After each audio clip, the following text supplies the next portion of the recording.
La reine s'est une fois glissée dans un repas de pub alors qu'elle s'abritait d'une tempête anormale, mais l'expérience n'était pas comme Buckingham Palace, selon le propriétaire qui l'a servi. La reine Elisabeth II, 96 ans, assistera cet après-midi à la course du Derby d'Epsom, où la monarque, passionnée d'équitation, sera accueillie par ses jockeys passés et présents avec une aide d'honneur. Plus tard dans la journée, les célébrations du jubilé de platine de la monarque pour marquer ses 70 ans de règne se poursuivront avec un concert en plein air organisé par la BBC, mettant en vedette de grands noms de Queen plus Adam Lambert à Diana Ross. Depuis son arrivée sur le trône en 1952, la reine a été félicitée pour la grâce et l'équilibre avec lesquels elle s'est acquittée de ses fonctions royales. Cependant, même Sa Majesté a parfois dû mettre de côté le faste et le glamour de la royauté et se comporter comme si elle était un membre ordinaire du public. Une tempête anormale à l'hiver 1980 a forcé la monarque à passer la nuit dans un B&B public et à manger au pub attenant, un monde loin de sa vie de luxe habituelle. La reine était sur le chemin du retour au château de Windsor après avoir rendu visite à sa fille, la princesse Anne, lorsqu'un blizzard soudain a pris son convoi au dépourvu. Les congères massifs de la tempête anormale ont rendu le voyage impossible et la reine a dû rester à l'hôtel Cross End de Hall de Sudbury, Gloucestershire. Le point d'eau attenant appartenait alors à Roberto Cadei, 42 ans, qui a préparé de la bouffe de pub pour le monarque alors qu'elle attendait que son équipe déblaye la neige.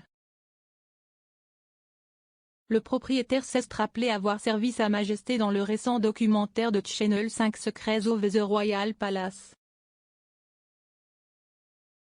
Il a déclaré à l'émission, « Nous lui avons servi du thé, puis plus tard, elle a appelé et a dit qu'elle voulait un repas du soir. Alors, j'ai dû prendre la commande, descendre à la cuisine, la préparer, la monter à l'étage et la servir. »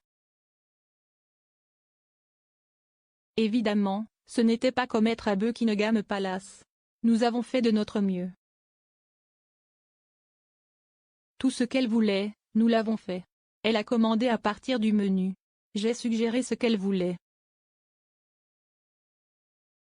Nous avons fourni, nous l'avons servi, et elle a mangé et si est tout point bien qu'il l'ait servi la reine. Roberto n'a jamais révélé si Sa Majesté avait mangé une tarte, une saucisse et une purée, ou un autre favori du pub. Il a déclaré au documentaire, « Je sais ce qu'elle avait, mais je ne l'ai jamais dit à personne. » L'année qui a suivi la rencontre royale de Roberto, il a déclaré au New York Times qu'il ne pouvait pas croire que quelqu'un serait sorti par ce temps.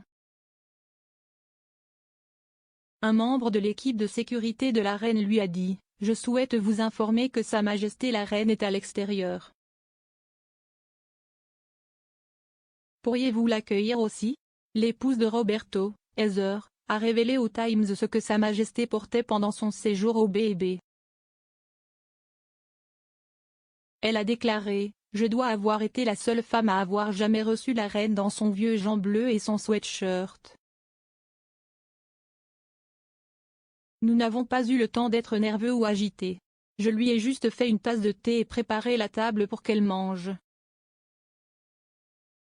La reine a discrètement traversé une porte arrière de l'hôtel pour se rendre dans sa chambre afin d'éviter les autres visiteurs. L'ancien officier de la protection royale Colin Talbot qui voyageait avec le monarque s'est souvenu comment il avait ordonné au personnel d'accueillir Sa Majesté. S'exprimant pour l'émission de Channel 5, il a déclaré, « Il y avait un homme qui balayait les marches. J'ai sorti ma carte de mandat et j'ai dit qui j'étais et ce que je faisais et que je ne voulais pas de baksha. » Les secrets des palais royaux est disponible en streaming sur My5.